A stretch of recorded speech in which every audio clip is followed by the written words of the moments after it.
Welcome to the Maintainable Software Podcast, where we explore the art of improving existing software with seasoned practitioners who have helped organizations overcome the problems often associated with technical debt and legacy code. I'm your host, Robby Russell. On this episode, Jacob Aronoff, a staff engineer at Lightstep from ServiceNow, joins us. Jacob joins us today from Boston in the United States.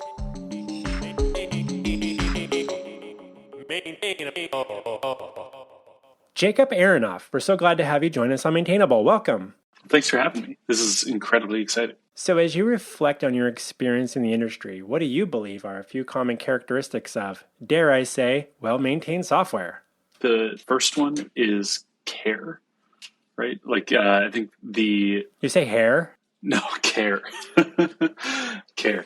Well-maintained software has at least one person who really cares about the thing that they work on. I think a lot of the projects that I see that maybe are abandoned or don't have a great showing is usually because the person who was the main person who cared about that, lost the energy to do so, which happens for a lot of reasons. It's not to discount that, that does not happen for good reason. But any project that is ongoing, well-maintained is going to have at least one person that really cares about seeing it through.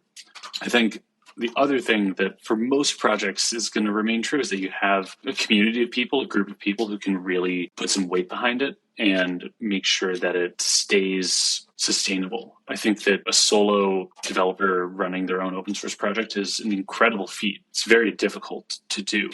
And so having a group behind you is always going to be helpful. It increases that care factor of your software. So when I'm looking for a project that I'm going to use in my code or, my business is going to depend on, it's very important that there's a relatively active community of people that really care about the thing that they work on. I'm trying to think if there's anything else. Those two are the easy ones. I think it's usually non-technical, and I think that's pretty interesting. I don't often worry about performance, yes, is important, but if a project is well-maintained, has a fair amount of people using it, GitHub stars are not a great indicator. I've seen projects that have tens of thousands of GitHub stars, but almost no one is using it.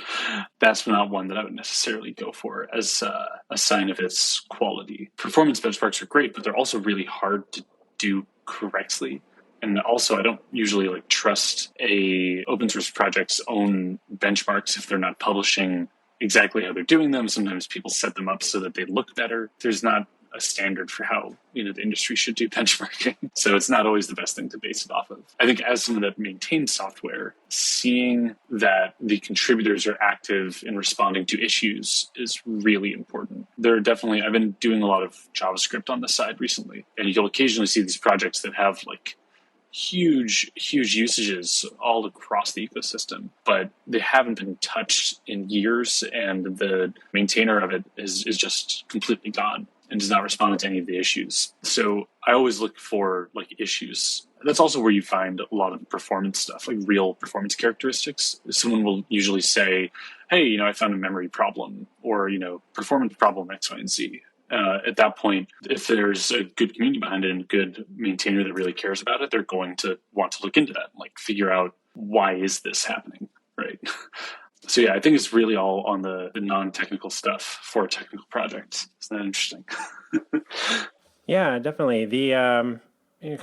So you didn't say hair, so just wanted to clarify that for those that might still be confused. But care, that's an interesting kind of way to think about it. One of the things that I have kind of conflicting thoughts running in my head around open source, relying on, say, maybe thinking about different types of open source projects, but let's say you're using something as a dependency in your software project that you're working on behind, for the organization you work for or whatever, and you're referencing some external library that was developed by someone. There's this interesting thing where does it accomplish what I needed to do? And how feature complete is it already versus what I think it may need in the future? And this is interesting, if the project kind of satisfies enough of what I think I need right now to accomplish my current task, I'm going to add this sort of feature and this seems to give me 80% of what I need, and I can add a couple of things within my own application to kind of fill in the gaps there. That relevancy of nobody's worked on any open issues, or they haven't released a new patch or any versions in 6 months or a year or two, but I still get what I need for now. It's essential. I've seen developers sometimes, I wonder if they're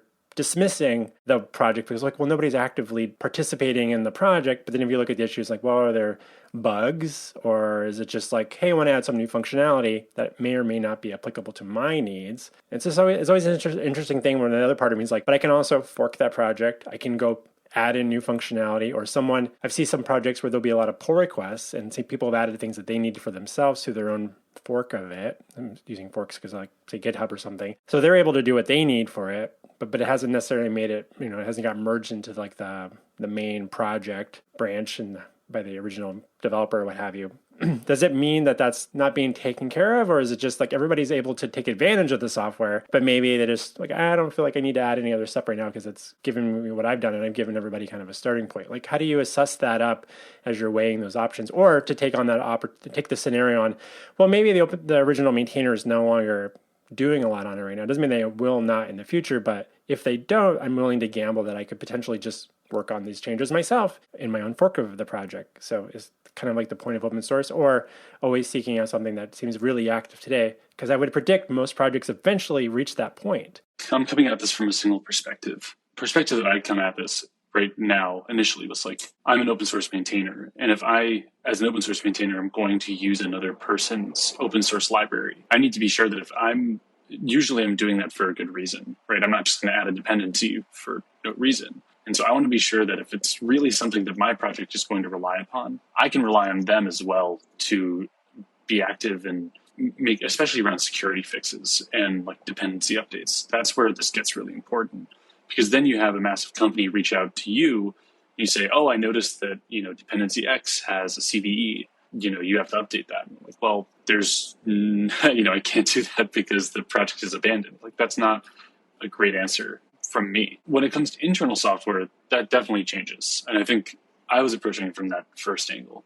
I think internal software, it matters much more about, does it accomplish the thing that I need? And that's where I definitely am more performance conscious as well. If it's going to be a smaller library, where I would probably run some like performance tests internally, add some benchmarks with my own code to see what the before and after looks like. If I could hand roll it, then I would try and hand roll it. And if I'm like, do I really want to maintain this? Maybe not. Back to this thing about care. I had an interesting experience with this recently, where I found a bug in another open source library for the group that I'm a part of, OpenTelemetry. And the bug was in an upstream dependency of this project. And this upstream dependency had, 10 stars on GitHub, didn't look very active. And I opened an issue thinking, maybe there's a chance that someone will see this and get back to me. And the maintainer of it got back to me within less than a day. And I got a PR merged in like less than 2 days into this. It was a small fix, but still, like, that type of care was something that I really felt the other side of. And it made me much more appreciative of very random developers out there who are doing these pretty core things that larger libraries do rely upon. So, I guess all that to say, whether or not repo has a ton of issues or PRs to look at, it doesn't necessarily even equate to, is this even active? So at that point, it's usually, I think it's because it's not being used that much, or maybe the code is relatively straightforward. In this case, the code is relatively straightforward, which then lets me, spend some time to go through the code, understand the purpose of it. Should I fork it? Should I just upstream it? That's a much easier decision at that point. But if it were something like Angular, I don't want to fork Angular. That's a lot of work for me. I'm not a front-end person by any means, so that sounds like it would be a little bit more trouble than it's worth.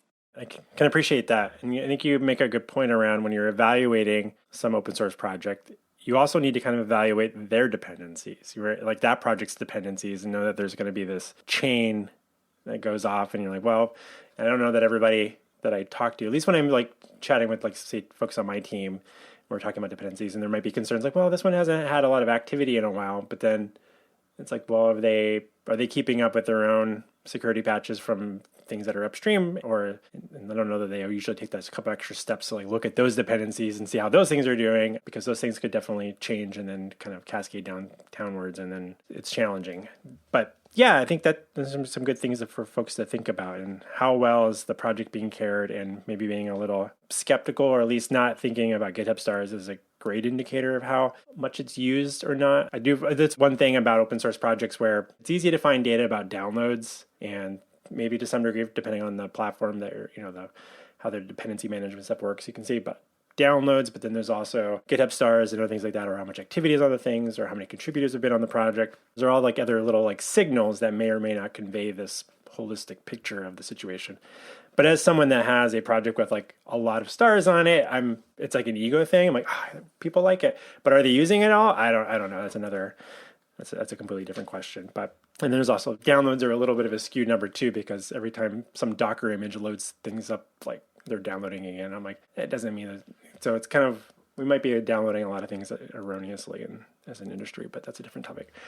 Yeah, you have to look for think about anything that can't be faked, like human activity, right? You need some type of attestation. The project you're looking at is not tricking you into thinking it is worth more than it is, right? Because there are some projects out there that will try and like trick you into thinking that they're super active. I remember, maybe 2 years ago, there were some huge crypto projects that would attempt to like hijack their GitHub stars to make it seem like they had these huge communities, when in reality it was just like not very active at all, and not very used at all. And then there are also people out there that this is actually maybe a good thing, that is still like semi-human activity, I guess.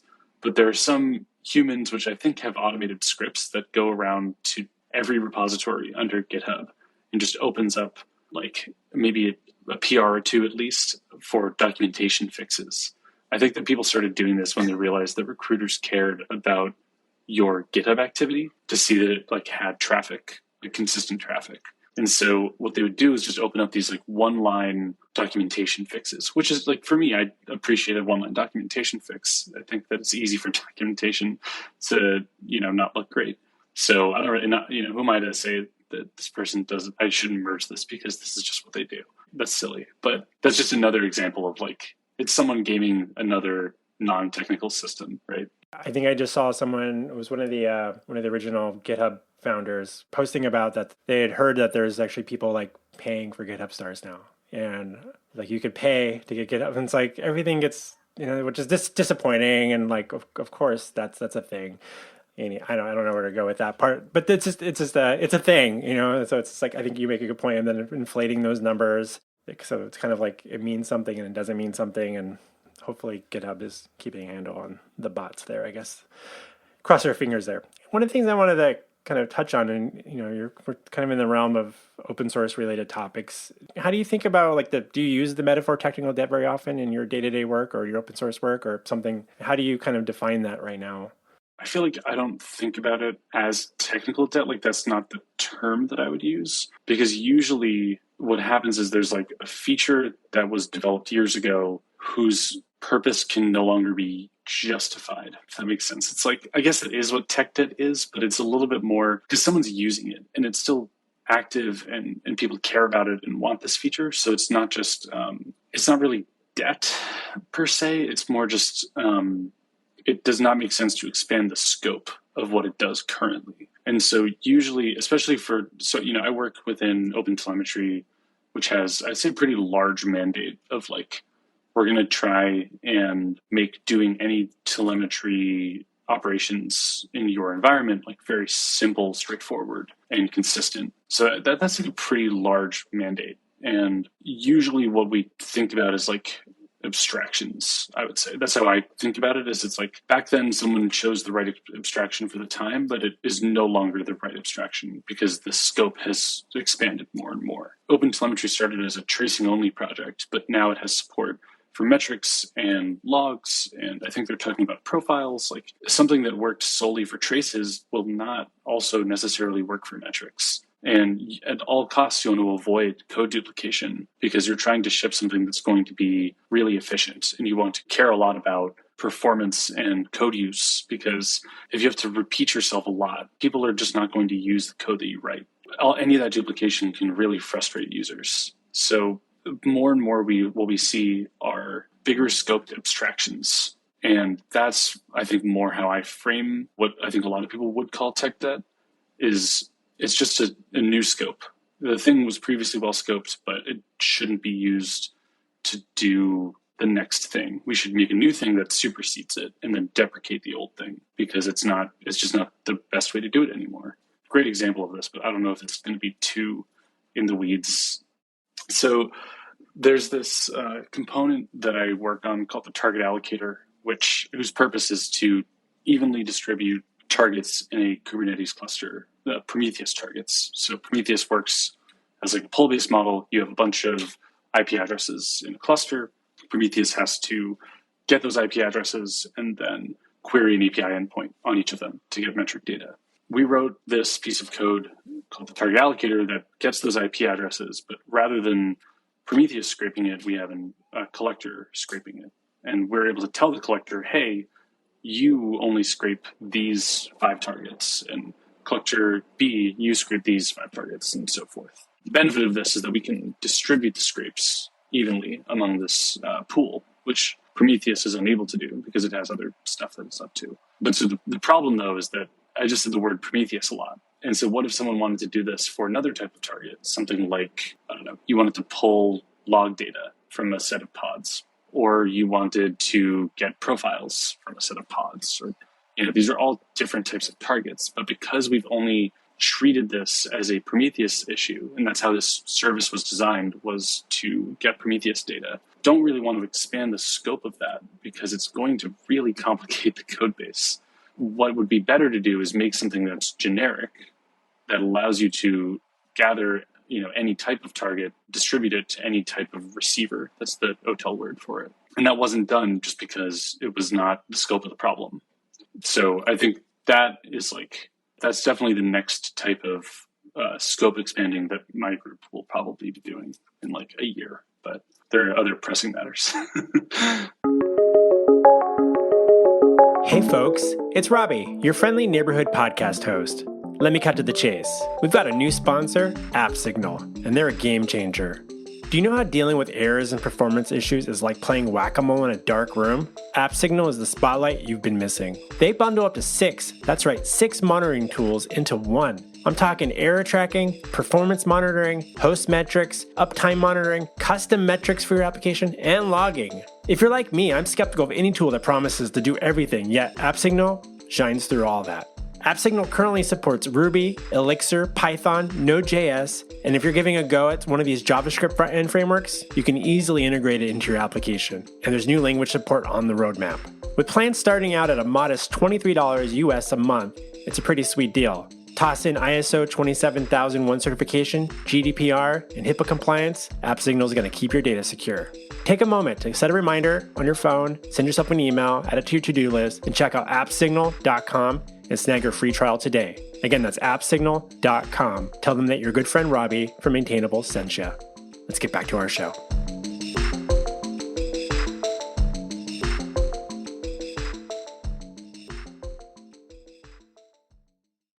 Yeah, I appreciate you kind of diving into that there. And, I don't know a ton about OpenTelemetry, but just kind of like from like a high level perspective, thinking about, you're now in this situation where you want to think about different targets and receivers and things like that, and different tooling, be able to interchange things. Do you feel like projects should pre-plan for any combination of things, or do you think it's actually more advantageous to like work off the initial model of maybe leaning? You've said Prometheus a bunch, but was that actually to its advantage that was, well, we're only going to work with the things that we know we need to tackle for right now? Where does that line between let's get something out the door versus let's optimize for any possible combination that we might need in the future if this gets widely adopted? I feel like there's always this kind of tug of war there around like how well can you do that early on where it's not premature optimization or something, or architecture? Yeah, no, it's a great question. And it's something that I probably talk about and think about on a daily basis. It's like, how opinionated should I be in the solution that I write? Because sometimes what a user wants is to have every configuration option under the sun, and you sort of end up making a programming language in YAML, and that's terrible. That's usually not a good thing. So I'd say for a project like ours, where at the time this made a lot of sense, it was the right decision. Okay, I'm usually not one to regret yes, but it's not worth criticizing past choices like that because every choice was made for a reason, right? I think for Prometheus, that ecosystem was very insular, and they were attempting something which was brilliant, which was to have a full metrics ecosystem, and for that to work really well with all of these different tools. And they accomplished it. They've done a great job. Where things are changing now, and this is where I think and hope the industry is kind of going, is for people to centralize on best practices and sort of foundational concepts as open standards. If that makes sense. Like, less and less should we have proprietary standards or each vendor has its own way of doing a thing. Whereas it'd be much better for everybody to sort of come together and say, this is the way that we're going to do stuff. The problem with Prometheus was that it was only set up for metrics. OpenTelemetry realized that, like, well, we've already done this for tracing. We've centralized these other two standards into one. It's like attempting the opposite of that classic XKCD comic. It's like, we have these 13 standards and they all have these problems. Let's, make a new standard that supersedes them. And, congratulations, you have 14 standards. It's like attempting to do the opposite of that. And that's something that I can get behind, because as someone that's worked in like all of these standards for years, it's really frustrating to have to go from one to another constantly. And you're just reinventing the wheel always. I think for backend, I feel like I see this less. Like, Spring in Java has been around for a while. There are a few other things that you can choose, but it's kind of like one of the de facto ways of doing stuff. Ruby has Rails. Elixir has Phoenix. Like, there are all of these really de facto ways of doing things. It's not to say you shouldn't attempt something new and better. It's to say that it's really useful when there's a standardization of how to do a thing. And why can't we have that for telemetry if we have that for so many other things in the ecosystem? The analogy that I use is when you're driving a car, you don't have to learn how to drive a Volvo or a Saab or, a Ford. You learn how to drive, automatic or manual. Those are like your two options. And if you know how to drive automatic or manual, you can drive any automatic or manual car. It doesn't make sense to relearn how to drive every single time, because that's just wasted time and wasted effort. I hadn't heard that one before. I like that. Driving a vehicle, and we don't have to there's like maybe some special secret sauce that those cars have, or certain things that they're putting an emphasis on that resonates with what you're valuing in a vehicle, if you were to purchase one or rent one or whatever you're doing with a vehicle, stealing one, what have you. But you kind of know how to jump in and out of different vehicles. And I'd be so curious to learn more about how they standardize that kind of stuff early on. It'd be an interesting story. I'm curious, because who said that this was going to be the pattern that we're going to set up in all the vehicles? Yeah, and how regulated is it? Like, if someone wants to do a new thing, can they? I mean, Tesla attempted this with their steering wheel. I remember reading about this. I love that exact question that you just asked. Is like something that fascinates me. And Tesla made this steering wheel that doesn't go up all the way, so it's like this, and it doesn't have the full round. And it's like, that must be because it wasn't regulated where you required a car to have that, and it was just convention that everybody adhered to. So that's a very interesting thing to me, that it was all just convention, and every car was like, yes, this is what we're going to do. I mean, I don't know the legal precedents for any of that. I sure do want to know the answer. If anyone listening knows or can share some wiki links for us, that'd be awesome. I'm now really curious about this. All right, so back to software. You work on a lot of open source projects and things like that. How do you, when you're part of these projects, how do you think about, you were just talking about maybe that'd be a thing you'd work on over the next year? How are you organizing, pitching those types of evolutions of the project? What are ways that you're kind of, as a project or group of members, maintainers, organizing that work and then kind of planning that kind of long term? I really like for one, talking about care for open source projects. The group that I work with has a lot of people that really care about what we do and the project that we work on, both for our repository, but also OpenTelemetry as a whole. There are a lot of people that really do care about seeing things improve. That's sort of a really good base to work off of, is that everybody has sort of this common goal in mind of everything. We should make this easier for people. The way that our SIG works in particular is like any SIG in OpenTelemetry and most SIGs, SIG special interest group. You'll also hear working group sometimes. But so the way that our group works is we have bi-weekly SIG meetings where anybody can come and propose something that they want to do with the project. For us, usually it's one of the maintainers or approvers who are like the most active people in the project who see some user pain. A lot of us work for a vendor and then talk to some customer that has problem X. So sometimes it's about solving the immediate problem X, and sometimes it's about proposing what would solve that class of problems, right? We talked about building the right abstraction. So a few months ago, I came to the group and I said, here's a problem that I know exists, which is around configuration. Configuration's a pain for X, Y, and Z. What if we let vendors do that remotely, like do remote configuration? To which, I wrote designs and papers and then brought them to the group and then we discussed it. And then enough people said, yeah, like this sounds good. We'd be happy to approve this. We've just started working on it. I set up the issues. I set up the issues, did some PRs, and then got a few folks from the community who were interested in working on it to help out as well, which is awesome. And it was great to see someone to reach out to me like, hey, I love what you're doing. Would love to come and help out, which was unexpected and a great surprise because I thought it was very niche and I thought it was just going to be me. So that was kind of a fun one.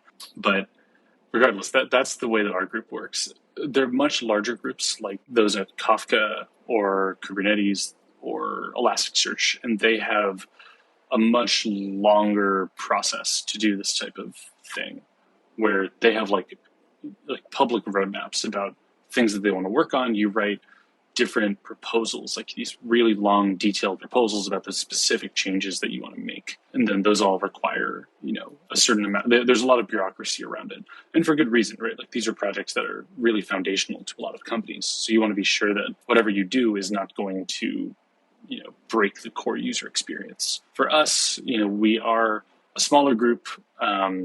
We sort of adhere to the fact that we don't want to break users, and we call out in our changelog if we do, for some reason, like if we have to, but that's infrequent. I think if we were a much larger project, we'd be closer to what the main group does, which is have like the OpenTelemetry group for the specification has like a really long, important process to get large changes approved. So it totally depends on the group.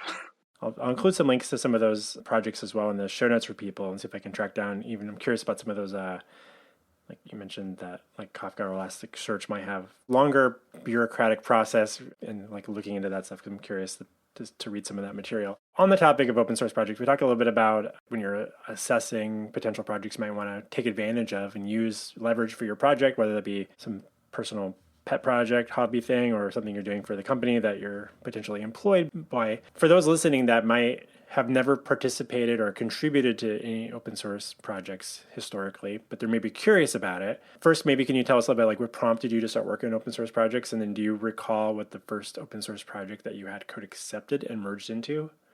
I can think about that, but I'm going to answer the question and I'll keep that in the back of my head. I've been doing DevOps SRE stuff for some time in my career, and I had worked for Datadog in the past and really enjoyed that experience. It was a really great time getting to build the tool and use the tool. Dog fooding, very, very, very big. I don't think they invented the term, but it worked out well with the name of the company. So for me, I wanted to go back to that, but I really wanted to build the tools that I was using. So when I was looking for a new job, that was the thing that I really cared about was, am I going to get a chance to build in the open the things that I, in my current role, would use on a daily basis? A thing that I really enjoy about DevOps and SRE and internal tooling is that I love building for developers because people get very excited and they have very interesting critiques that when you're building like a SaaS product for like B2C, you would not experience because people have very different needs there. But when someone is able to say, oh, it'd be great if we had this configuration available, or it'd be great if this thing were more visible, stuff like that's really exciting for me. But I wanted to do that not just internally, I wanted to get the external feedback. And I also really like the mission of OpenTelemetry and the company where I work of like, we should be building a lot of this stuff to be vendor neutral, because ultimately the car analogy is like, it should just be a public good. You shouldn't need to really care about where you're sending your data because the data is ultimately the same. I'm very into like Kubernetes and that whole ecosystem. So that was something where I really got to leverage that experience to improve the Kubernetes story for OpenTelemetry. And that was like really exciting to me. As far as the first project that I ever had code accepted to, that's hard. And I used to do like Hacktoberfests in college. I'm sure that I got one in there. I don't know. I'd have to look that up. It's on my GitHub somewhere.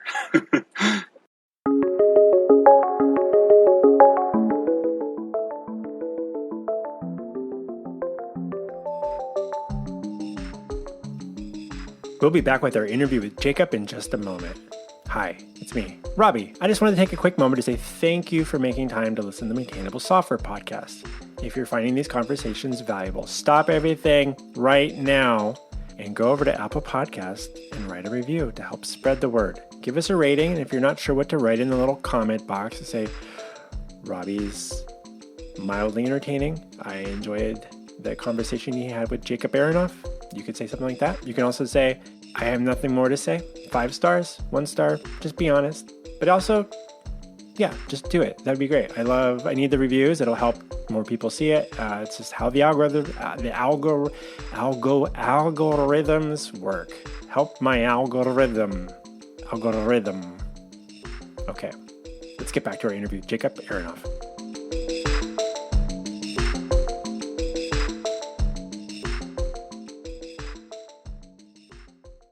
Sure. Yeah, that's always interesting how people find their way into those first few projects. Some people I've talked to, and they're nervous about it, like maybe a junior developer, and they're like, well, who am I to participate or they don't even feel confident enough to say, like, I'm a great coder yet, let alone how could I possibly help out? And so it's always easy enough to be like, well, go help improve the documentation or things like that. But I feel like sometimes just like playing with the tools and playing, testing and discovering bugs or something, or not always assuming that the project it's not. Sometimes I've worked with some developers where we might be pairing on a bug, and there's maybe a Ruby dependency that the project's using. They're hitting some weird bug for some reason, and then they're trying to think like it's obviously my code because the dependency wouldn't possibly be buggy. And then we go like open up the third-party library and be like, let's add some logging in here and like see what's going on. And you're like, no, there's actually a problem in that system. And like, oh, I'm like, yeah, that really famous person in the Ruby community wrote that. They have bugs too. It's okay. It's just, we can make these changes. It's okay. So do you have any advice for the listeners on how they might go about finding projects or like where to get started in that kind of world? I mean, I think the easiest is find a project that you use frequently enough that you find interesting. You want to know how it ticks, how it works, and just take a look at it. Read through the code as you read through any other repository where you are. See if there's something that you always wished that existed, or if there's even something, documentation fixes are so important for open source. I think that, it's like common knowledge for software developers that people don't love writing documentation. You'd think and hope that for open source that would be a little bit different, but sometimes it's really not. I mean, it's hard to prioritize it, right? When you have, a dozen people asking about a bug, like different bugs that they're experiencing, you want to prioritize that because that's the immediate pain. But ultimately, it's the documentation that if you don't have great docs, that's what's going to drive people away from your projects. Or at least, they're not going to get through the front door of using it. So if you're worried about getting like code accepted, documentation is a really good way to get started. Bug fixes, yes. Testing, yes. But sometimes that can be a little bit harder to find, especially for larger projects. It can be a little challenging to add test cases because I find that can be kind of an all or nothing thing. Some repositories are very strict with testing where they'll have like testing criteria for acceptance tests. Like you need to have a certain level of testing added, like for code coverage, right? And then others just won't have any testing set up, in which case you're kind of out of luck because you don't want to be the first person to implement a testing strategy. That can be another big lift if you're not familiar with it. So I'd say documentation, great. New features, great. I also think it's a really good strategy to just look at recent bugs like in issues and see if there are any that are tagged with like good first issue. I try to do that for my repository when I can. Just say, this is a great first issue. What I would do if I weren't already like an active contributor, I would find something with that tag. I would say, I think I can take this on. Would anyone want to pair with me and just like help you, just answer a few basic questions? I'd say like the hardest thing, this is really for any software project, but the hardest thing can be running locally. If there isn't a clear local dev setup for the open source project, which again, sometimes there isn't, it also can be kind of weird if you're working on like, a package for Ruby. If you're not familiar with like Ruby package development, it might be a little bit hard to understand what the testing harness looks like.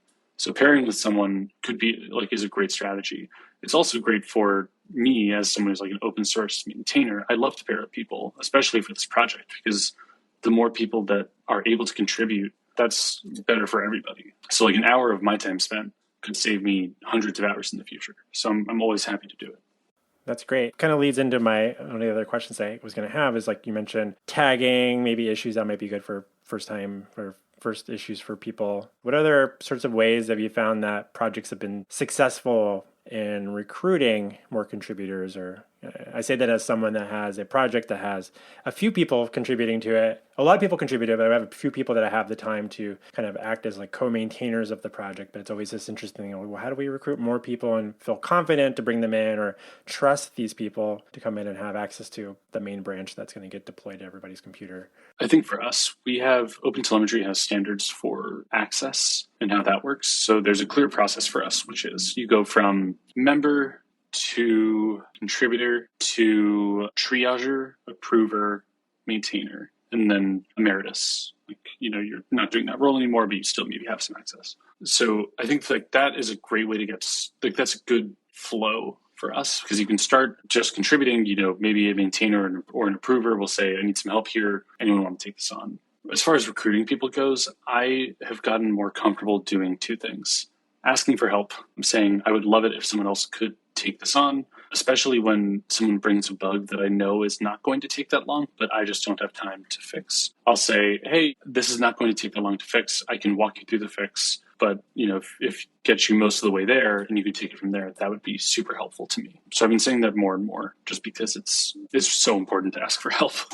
Then the other one is you can do just various asks in whatever on the socials you have, whether it's Slack or Twitter, Blue Sky, all of the social networks that exist now. Putting out an ask, it's going to have a low success rate like any marketing, right? Any marketing, I think the click rate is usually like 1% or something. But maybe this might be a little bit self-serving, not for me, but like for someone who's listening and wants to contribute. If you're like maybe stuck between jobs after all of the like terrible layoffs of the past year, something that is helpful is to contribute to an open source project and start, doing something, finding the project that really excites you, contribute when you can. It doesn't have to be all the time. It doesn't even have to be more than once, but just like contributing when you can is honestly like a great thing to do to keep your skills up. It's a good thing to have on your resume. Again, that's the self-serving part, but it is like very helpful to contribute back and just keep that skill available. Everybody will be appreciative. If you're a maintainer who doesn't appreciate someone else's contribution, I mean, that's hard. I don't know. I can't even imagine,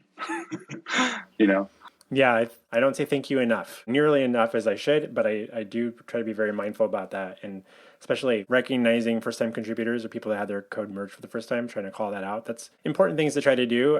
Keep on top of that. There are some tools out there for those listening as well. There's some useful tools that you can kind of tap into that can help you with those things. On open source side, for example, there's a tool called Orbit that will track things like you might check it out, and you can connect it to your GitHub projects and stuff like that.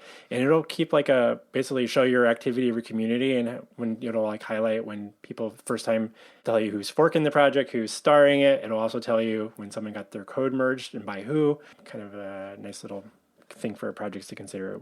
They were one of our clients a couple of years ago, the agency that I run, but yeah, they were happy to give OpenTelemetry some free access for our open source projects.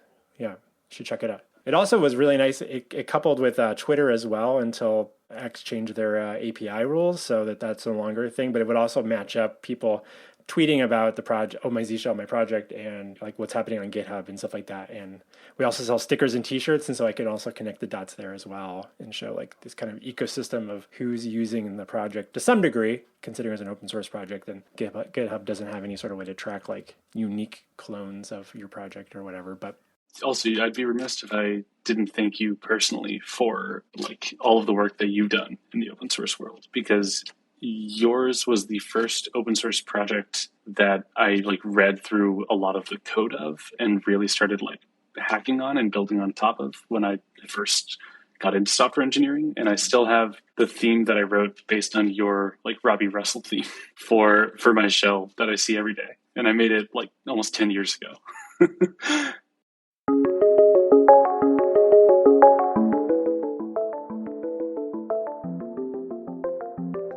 Hey, it's me, Robby, again.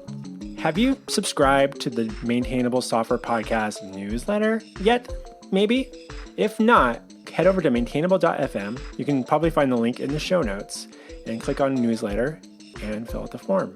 You're going to get an email from me when there's a new episode that kind of gives you a little bit more background and some thoughts I had about the episode. And then every once in a while, you're going to get an email from me that talks about other episodes that I've had in the past that you may or may not have already heard, and combine some thoughts on, like, here's a couple of episodes on testing or on documentation, and it might help you have some other interesting content to listen to. So if you're enjoying Maintainable, subscribe to the newsletter. Again, let's get back to the interview with Jacob Aronoff.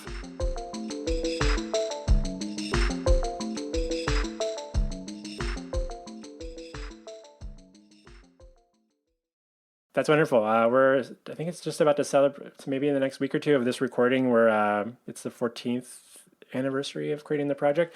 So I actually earlier today had we do like a monthly maintainer meeting with a couple of people that live in Europe with me and sync up on our projects and stuff. But we do have these conversations like, how do we get more maintainers in here? Because we're all been busy this summer, so activity's kind of gone down and what we can contribute to. But it's also, interestingly enough, I always felt like it was feature complete the day I released it, and everything since then has been like add-ons. It didn't have themes, it didn't have plugins. None of that stuff existed the first time I released the project. Those were all just contributions from the community of developers. And so thank you for being an active user and your participation. And I appreciate the kudos there as well. Try not to be overly humble when someone appreciates it. But I got my own t-shirt on today. Maybe I can get one sent to you as well. Before we kind of wrap up, there was one topic that I wanted to ask you about. Ahead of our conversation, you mentioned that everything would be so much easier if pure functional programming was the default. Could you expand on this for us? Yeah, I went to college in Boston at Northeastern University, and Northeastern's first year program is all taught in Racket, which is like a Lisp dialect. And it made me truly appreciate how much thought goes into programming language development and like general software development thoughts. I really loved the program. It was a lot of fun. But I think what it showed me is that like writing testable code is abstract to any language. It doesn't matter if your language is functional. I don't really want everybody to like learn Racket or Lisp. Like that's futile. But for someone to learn the reasons why those languages made the choices they did, I think is like really important. A lot of the things that we attribute to like good practice in object-oriented design, it's really attributed to functional programming, which is, you want to be very clear with your signatures. You want to design with dependency injection because you can't have side effects. Like that's just a thing that's impossible. And so when I'm writing software now, even though I write mostly in Go, I keep that in mind because it makes my life so much easier. Writing tests is trivial when you're able to do dependency injection. It also is much easier when you don't have side effects and you don't have to mock a million classes and do some really terrible reflection to make your stuff work. It means that I can run tests as though I had a Kubernetes environment without having a Kubernetes environment. Like that's pretty incredible. None of that would really be possible if people, if someone wasn't really thinking about this at the foundation.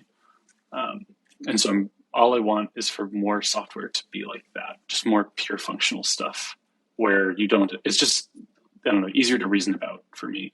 I'm not saying everybody should write Rust though. And not everybody should write like Haskell or OCaml or whatever. Like don't go, to your company and say, I need to change our production language because Jacob said so. No, just incrementally, just think about how you can make your code more testable and avoid those side effects. I'd be curious to hear from the audience, kind of their perspective on that as well. So definitely feel free to reply to us on the socials and we can dive in. If you want to debate Jacob, you can just send him an email. I will put his personal email address in the show notes so you can do that. No, kidding.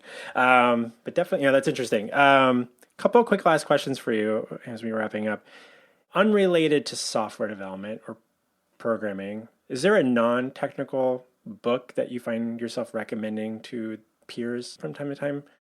I did just read a great book, Killers of the Flower Moon. Scorsese is making a movie of it. It was really a fantastic read. But that's just like off the top of my head. I think, what do I find myself recommending a lot?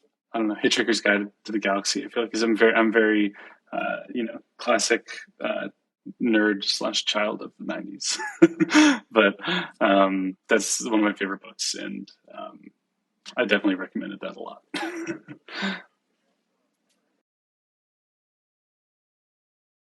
Killers of the Flower Moon. It's a very, very good read. It's a nonfiction book, but it reads like a thriller novel, and it's fantastic. All right, I will look that up and include those links to those books in the show notes for everybody. And is there a place online that people could find your thoughts and ruminations, or how can they kind of follow along? Is that your GitHub profile or?